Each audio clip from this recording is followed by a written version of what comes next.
எபிரேயர் 2ஆம் அதிகாரம் 7ஆம் வசனம்.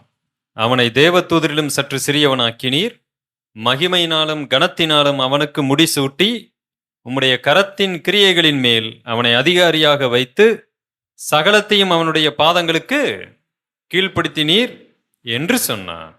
சகலத்தையும் அவனுக்கு கீழ்ப்படுத்தினார் என்கிற விஷயத்தில் அவர் அவனுக்கு கீழ்ப்படுத்தாத பொருள் ஒன்றும் இல்லை.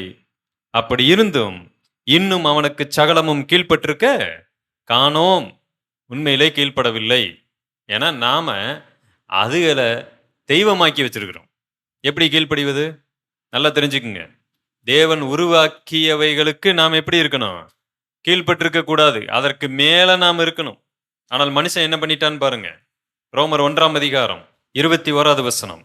அவர்கள் தேவனை அறிந்தும் அவரை தேவன் என்று மைமைப்படுத்தாமலும் ஸ்தோத்திரியாமலும் இருந்து தங்கள் சிந்தனைகளினாலே வீணரானார்கள். உணர்வில்லாதவர்களுடைய இருதயம் இருளடைந்தது. அவர்கள் தங்களை ஞானிகள் என்று சொல்லியும் பைத்தியக்காரராகி அழிவில்லாத தேவனுடைய மகிமையை அழிவுள்ள மனுஷர்கள், பறவைகள், மிருகங்கள், ஊரும் பிராணிகள் ஆகியவைகளுடைய ரூபங்களுக்கு ஒப்பாக மாற்றினார்கள். அர்த்தம் என்ன? அழிவில்லாத தேவனுடைய மகிமையை அழிவுள்ள மனுஷர்களுக்கு ஒப்பா மாத்திட்டாங்க. பறவைகள், மிருகங்கள், ஊரும் பிராணிகள் ஆகிய இவைகளுடைய ரூபங்களுக்கு ஒப்பாக என்ன பண்ணியிருக்கிறாங்க? மாற்றி இருக்கிறாங்க. அப்படின்னா என்ன அர்த்தம்னா, எல்லாவற்றையும் தேவனாய் வைத்து விட்டார்கள். ஒரு மனுஷன் மாதிரி சிலை செஞ்சு வைக்கிறது, அதற்கு தேவன்னு பேரை வச்சுக்கிட்டு அதற்கு என்ன பண்றது? கும்பிட்டு விழுகிறது. அழிவுள்ள பறவைகள், மிருகங்கள், ஊரும் பிராணிகள். மனுஷன் வரலாற்றை எடுத்து பாருங்க. அவன் உருவாக்காத கடவுள் ஏதாவது ஒரு கேட்டகரியிலையாவது அவன் உருவாக்காம வச்சிருக்கிறானா? வாய்ப்பே இல்லை. எல்லாத்திலையும் கடவுளை உருவாக்கி வைத்திருக்கிறதை பார்க்கிறோம். அதை தேவன் அருவருக்கிறார். இதை கூட உன்னால புரிஞ்சுக்க முடியாதாப்பான்னு கேட்கிறார் ஆண்டவர். பிரியமானவர்களே, தேவன் வெறுக்கிற முதல் மிகப்பெரிய பாவம் இந்த பாவம். அவருடைய மகிமையை சாதாரண பொருள்களுக்கு ஒப்பாய் வைக்குதல். இது பயங்கரமான, தேவன் வெறுக்கக்கூடிய ஒன்று. என்றைக்குமே எந்த பொருளுக்கும் நீங்கள் தேவனுக்குரிய மரியாதையை கொடுத்து விடாதீர்கள்.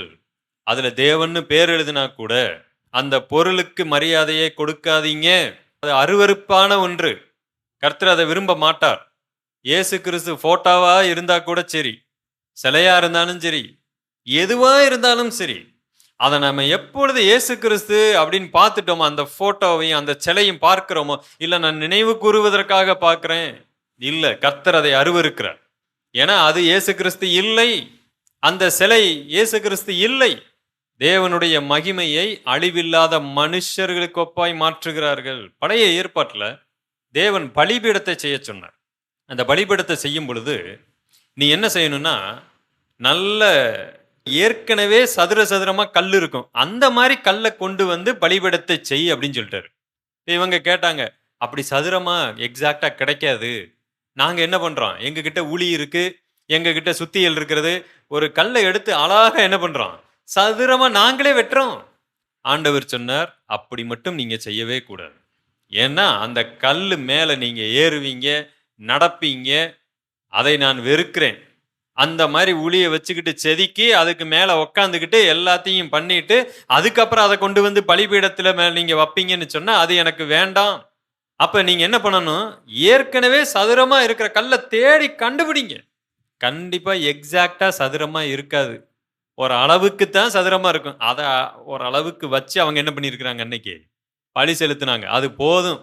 இதுல இருந்து என்ன தெரியுதுன்னா, தேவன் அந்த பலிபீடத்துக்கு கூட, ஒரு ஆடு மாடை வச்சு வெற்ற பலிபீடத்துக்கு கூட உளிய வச்சு செதுக்குன ஒன்றை வைக்க கூடாதுன்னு சொன்னா, இன்னைக்கு நாம உளியையும் சுத்தியலையும் வச்சு ஏசுனார் மாதிரி சிலையை செஞ்சு வேற வச்சுக்கிட்டு இருக்கிறோமே, அதை எவ்வளவு வெறுப்பார் ஆண்டவர்.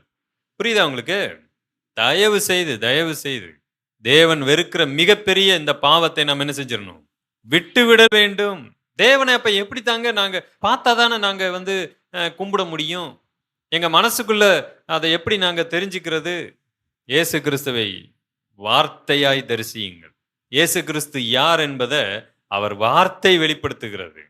அவர் என்ன செய்தார் என்பதை கிரியை வெளிப்படுத்துகிறது. அவர் சிலுவையில தொங்கினார் அப்படிங்கிறத படமா நினைச்சு பார்த்தா எந்த பிரயோஜனமும் இல்லை. அதனால எனக்கு எந்த மாற்றம் வரப்போறது இல்லை. அந்த சிலுவையில தொங்குற அந்த காட்சியை பார்க்கும்போது மட்டும் கொஞ்ச நேரம் அழுதுட்டு போயிடுவோம். அது எனக்கு கிரியை செய்ய வேண்டும். நான் பேசுவது பைபிள். நம்முடைய இருதயத்தை கடினப்படுத்தக்கூடாது. அப்ப வார்த்தையின் மூலமாய் கிறிஸ்துவை அறியணும். வார்த்தை அவரை வெளிப்படுத்துகிறது. வார்த்தை போதுமானதா இருக்கிறது.